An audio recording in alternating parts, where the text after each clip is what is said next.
Spooky noise. We're okay. Welcome back. It's been a long time since I've seen you. Yeah, like I was saying, Rosie's sick in bed and there's a lot of people away. So this worked out this way, but it's okay. So we started in the Bible class a new series doing spiritual gifts. And there's a test for those who went in that. In the email, you'll find a test for finding your spiritual gift, and that'll be talked about a lot in the classes. And today we're also starting a new series under that overall theme of Harbour and Horizon. But this series is on the home. When you think of your harbour, you think of harbours as places where people return to. These are places where they drop their anchor. These are places where their home is. And we choose our harbour based on who's there, or how that place will shape our identity. This is the home, the harbour that we often choose. So we're going to focus on that. What is this home that we've got? What is your family? What is your household home? How can it be the best home it can be? But also this church, because we too are a family, and we too this is a home for many. Certainly it is. I can speak from first-hand experience. This is my home. You're my people. We've been here nearly a dozen years now, I have. So this is home, this is harbour. I know, Jazz, only a dozen. But it's not 1 week either, you know. It's like, we've got roots. And many of us do here, deeper roots than mine. This is home. So let's talk about that. How can this be a healthy harbour? What can we do together? What can we be? We're not going to cover everything, not a definitive list. We're not going to get it all. But we're going to talk about some stuff that hopefully will be helpful. And just at a glance, some of the things that we'll discuss in this series is a place where we host visitors. That's our home. A place where we're challenged to grow and to develop. A place where we find rest. And a place where we can be safe. But today I'm going to talk about a place where we belong, as it says up behind me. You know, I don't know I'm sure there's other people like this. Winter is hard. We're coming into looking at down the barrel of winter. Rosie, she found this term that has been helpful for her, seasonal affective disorder. Sad. And a lot of people get sad in the winter. Somehow the season going from lighter days to darker and sooner, the weather getting chillier and chillier, the days feeling like they're shrunken, it affects people and affects their well-being. So for our family, what we are going to try to do this time, this season, this winter, is to lean into that. There are good things about getting cold and damp, wet nights and everything. Cold and damp weather, there are some good things. One of those things that I love doing, you know when you're driving around, it's nighttime, people have come home, you're just driving home yourself maybe, or you've gone out, or you're going to see a movie, or I don't know, seeing friends, I don't know. But you're driving around, and you look around at the houses on the street. And in the house, in the window, you can see that golden light. And, maybe the TV flickering. You can see dinner set on the table. You can see the windows starting to fog up, and the chimney is chugging away. There's that golden light. When I lived down at Mungafare Place for several years before we got married. And when I was there was I'd love to go out at night to like Bible class or something. Because when I left out of my driveway, long driveway, and then I was at the very bottom of the street and you go up. And as I was going up, I'd look up from my driveway and I'd see a man in the window. And most nights he was there. He's got his little window set up facing the road, second story. And he's in there sitting on his chair reading his book. And I was like, that is the life of this guy. The golden glow, the man in the window. It was a peaceful image. So, I expect others appreciate that imagery of the golden light of the windows and people safely in their home. Why do we like that? I think part of it is it's a sense of being cocooned. It's a sense there where you're parceled away, you've stepped away from the world and all of its chaotic energy, and you're in a safe place. Sense of this is cozy, and this is my This is mine. This is my place. This is my safe place. And I don't know about you, but another reason I love seeing people in their cozy homes is because the days out there can be quite dark. And not just literally. There are dark days, nights, But also you have all, I'm guaranteed to believe this, every single one of you understands what I mean when I say we've had dark days. You've had days where you felt ashamed, where you felt picked out, you felt singled out or attacked, when you felt confused and lost and abandoned, when you felt like Jesus on the cross. We've all had days where are dark, dark days. I found a feature on my iPhone called State of Mind. And all it is really, I use it as a well-being calendar. And if you go across my months, I think I've been using it for about 6 months maybe. If you go back through those days, you'll see most days are colored neutral, pleasant, kind of a yellowish day. And then there are days that are deep, deep purple. These are days where I'm at the bottom. These are days when I've had really bad news, or I've had a clash with somebody in my life. And these are dark days. These are days when it's just hard to be an adult. Bills, political turmoil, have to have big decisions, big answers. Deep purple days. And when you've had a day like that, you get in your car or you get on the bus or whatever. You drive, you get home, you close that door, you shut the world out, and the golden glow of the window lights up. This feeling of being cocooned. Really, really connected to our homes as a safe place, but also because we have to fight to belong in this world often. We have to feel like it's hard sometimes to feel like people value you. It's hard on those days especially to feel like you have a place, that people recognize you and find you precious in the world around us. We're always trying to fit in or to discover our value or to prove it. We try to keep our head down, for those in work life. You keep your head down because you don't want the boss to get angry at you and to blow his fuse, Or you keep your head down, you get it done so that you can get a promotion and you can become the boss. Or for those at school, for many of us, we wear the right clothes, we say the right things, because if I don't get it right, then people will think I'm weird. People will single me out, people will bully me. And that doesn't necessarily stop when you become an adult either. You're trying to say and do the right things and wear the right stuff and buy the right things. But then you get home. You close that door and you don't have to fight anymore. You don't have to pretend anymore. You don't have to worry about that anymore. You can relax. You're home. Obviously, this is not true for everybody. Maybe somebody in this room is like, I wish that was the case. Maybe somebody in this room is like, that's not been the way my home has been for my whole life.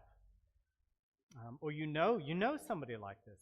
We heard in the COVID lockdowns, remember those? That there were people, Rosie and I, we made a bubble out of our household, so I'd go to work at her house and then come back home from my house. And it was like lovely, I left my cat there. It was like, this is great. That's when we decided, we should get married. That's, so I proposed to her. And then moved in the next year, actually. No, moved in that year. We got married the same year I proposed. So we had a good experience. Not a lot of people did, right? You've heard stories. People who were in abusive homes. People were in a home who they were afraid of their partner or their parents. Or people even who were in a place where they didn't even know their roommates. It was just an arrangement they had. And now they're stuck. For how long? Who knows? So not everybody necessarily resonates with that idea of the golden glow of the window. But I think that's why this idea exists. It's because that's the ideal. It's human to want to be in a place where you belong. It is natural to want to know you are valued. For people to show you that they care. That is normal. And when we don't get that, that is painful. And it chases us for the rest of our life. It's the ideal for the church too. We want to be a place at Onomodai where however people treat you out there, good or bad, however they treat you, You come here and you belong. You come here and you're a child of God. And the idea is for us to practice that here so that we can go out there and practice it. We can treat others like they belong, like they have value, like they're a child of God. Not an object to be used, not an enemy to be destroyed. They have value. They're precious. Great passage to work through that idea is 1 Corinthians 12, actually where we were in the Bible class this morning. I don't put it on the screen today either. So if you've got your Bible, 1 Corinthians 12, we're going to be in verses 12 to 27. So again, 1 Corinthians, it's a church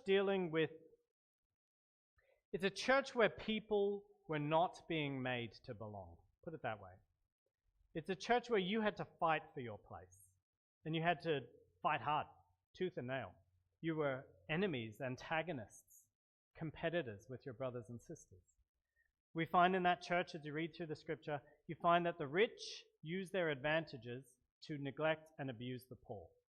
They take advantage of the time they have to have the best food and the best drink, and then the poor come in afterwards, and too bad for you, you get nothing. It's a church where people with charisma were using it to push others out of the way and to push themselves forward. This is a church where everyone was doing whatever they could to get whatever they wanted, to get a leg up over others. This is a terrible church, and it's one of God's saints. It's the church of his saints. It's a church that is in dire need of meeting the ideal. And Paul writes to them to try to help them and to change that, because God loves people like that too. He writes in the very first chapter of Corinthians, is Christ divided? No, Christ is not divided. So how can it be that we who are his body are divided? It makes no sense. You're a Christian, you're about unity. If you're all about yourself, you're not like Christ. And then way later, so that's chapter 1, in chapter 12, he picks this theme up again of this body. And he says, I'll read from verse 12. Paul uses his imagination. Inspired by the Spirit, he says, just as a body, though one, has many parts, but all its many parts form one body, so it is with Christ. For we were all baptized by one Spirit so as to form one body, whether Jew or Gentile, whatever you are, male or female, slave or free. And we were given the one Spirit to drink. Even so, the body is not made up of one part, but of many. And it's fascinating when you think about it. What he's saying, and we've learned even more about this, is that you as a single person, with all of your history and your personality and your beliefs and your hopes and your dreams, are made up of a very many millions of pieces. Millions of cells, millions of other little creatures make you up. And what we've learned is that many of those cells die and are replaced. Every 7 to 10 years, you're virtually replaced. And yet you are still you. You're changing and different and the same, all at the same time. And that's a great mystery. And Paul says, yeah, that's what I'm talking about. The church is just like that. The church is made up of all sorts of different people and faces and backgrounds and beliefs and skills. And yet it is one body under Christ. You were all baptized by one Spirit to form one body, whatever your background, given one Spirit to drink. And we're all different, and yet we're all the same. And that's God's goal for his church, for each of us to look at the others and say, you are so different from me. Melissa, you are incredibly different from me. You're nothing like me. Leanne, even more. Well, we're Australian. We are so different, each of us, and yet we're the same. So I'll care for you as I would care for my own body, because we are one body. And Paul goes on. Now, if the foot should say, because I am not a hand, I'm a foot, I'm not a hand, I don't belong to this body. And Paul says it would not for that reason stop being part of the body. Whatever it says, it wouldn't stop it. If the ear should say, look, I'm not an eye, I don't belong to the body. And it would not even so stop being part of that body, regardless. And we've all felt like this at times, you know, those dark days, deep purple on the calendar, days when you're just driving home in tears or whatever. And you've looked at yourself and you've looked around at other people and you've said, I am not as smart as they are. I am not as clever. I am not as good. I am not as beautiful. I am not as rich. I am not as young. I am not as perfect. I do not belong. I am not like anyone else. I am a worm, as Psalm 22 said. A worm of a person. I do not belong. We do that to ourselves. But Paul says, no. Each of you are different. And that's exactly the way it should be. You do belong. Regardless of how you feel, regardless of what you say, it doesn't change the fact you're a part of this body. If the whole body were an eye, where would the sense of hearing be? If the whole body were an ear, where would the sense of smell be? If the whole body just cracked jokes, where would comfort in times of grief be? If the whole body just got excited about new ideas all the time, where would the bills get paid? Or would we finish what we started? God has placed, verse 18, in fact, God has placed the parts in the body, every one of them, just as he wanted them to be. If they were all one part, where would the body be? As it is, there are many parts and one body. So if you ever wonder whether you belong, read this passage. If you ever wonder why you don't feel like you're as amazing as somebody else, or you're not as whatever as somebody else, remember that God chose you and God placed you. God has selected you and wants you and he's gifted you and he wants to use you and you belong. You're part of it. Problem is, we don't just get down on ourselves, do we? Problem is, there are days when we look around and say, you know what, actually I am pretty cool. I am pretty smart. I am pretty rich. It's you who doesn't belong. You're not like me, so you don't belong. We do that to each other too. That's what's happening in Corinth. So Paul has to address this. Paul says in verse 21, the eye cannot say to the hand, I do not need you. And the head cannot say to the feet, I don't need you. On the contrary, these parts of the body that seem to be weaker, the parts, as Jazz was saying in the adult class, there's the parts that are very forward and presentable and consume a lot of attention. And then there are the other parts. The parts that people don't see as much. The parts that aren't as drawing of attention. The parts that get neglected. And Paul says, look, these parts of the body that seem to be weaker are indispensable. The parts that we think are less honorable, we treat with special honor. And the parts that are unpresentable are treated with special modesty, while our presentable parts need no special treatment. God put the whole body together, giving greater honor to the parts that lacked it, so that there should be no division in the body, but that its parts should have equal concern for each other. If one part suffers, every part suffers with it. If one part is honored, every part should rejoice with that part. And you are the body of Christ. I heard a story recently. Many of you know Dr. Kurt Nickham. He and his wife Deborah, they're pretty incredible. They were hoping to come to the anniversary this year, but she's very sick, and so she cannot. But I was hearing a story. I don't know where I heard this, so somebody else must have heard this story too. So Kurt is an expert in ancient languages, very renowned for his work. Comes from a big university in the USA. And comes from churches. He's preached at churches with hundreds and hundreds of people, even while holding down that other job. Traveled the world. And he came here to Otomodai that first Sunday, years ago. How many years ago? Was it 18, 20 years ago? It's a long time, by my eyes. He comes here to preach. Someone comes up to him that day, the first Sunday he's coming to preach, and they say, hey, Kurt, good to meet you. I don't know who this person was, by the way. They said, lovely to meet you, so glad to have you, but may I have a word? Look, there is a lady here in this room Her name is Pauline. She's since passed away. I want to make you aware of her. Now, Pauline had some mental illness, and she couldn't always control herself as she used to be able to. So that's the context.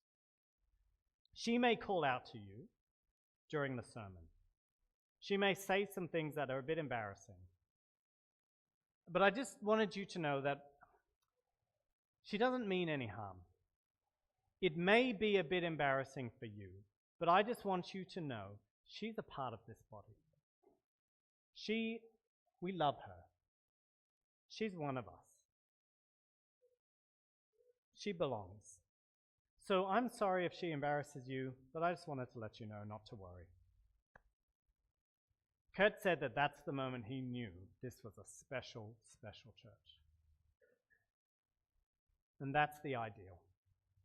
That's who we should be. That's the kind of church this church should be. We want to be a church where everyone is welcome. We want to be a church that works through stuff. We want to be a church of belonging and value. We want to be a church that's proud of a story like that and holds to it as a story of our identity. We're a church that's been called very warm and welcoming. We have a reputation.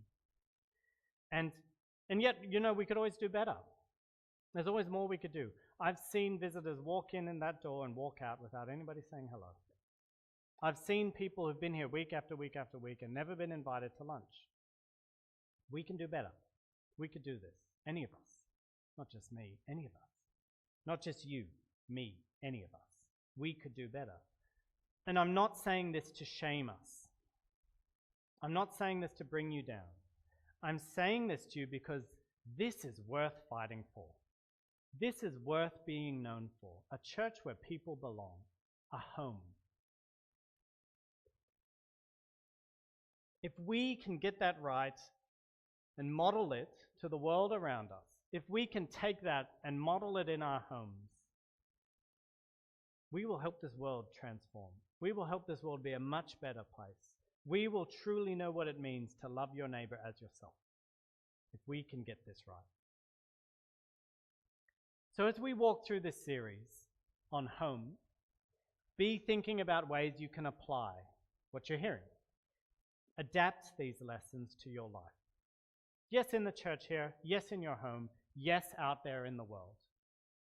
Celebrate your hospitality. Celebrate the hospitality of a wonderful 65th anniversary cake just shared openly with everybody. Celebrate that.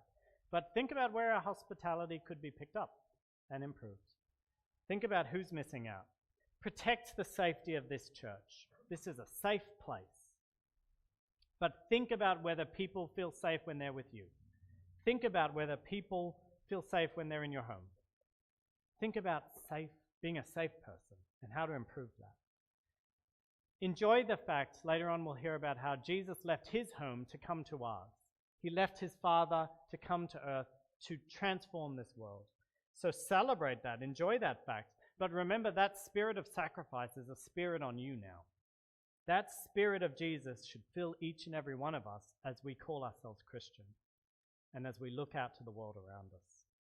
We want Otamodai to be a safe harbor for a great, great many people.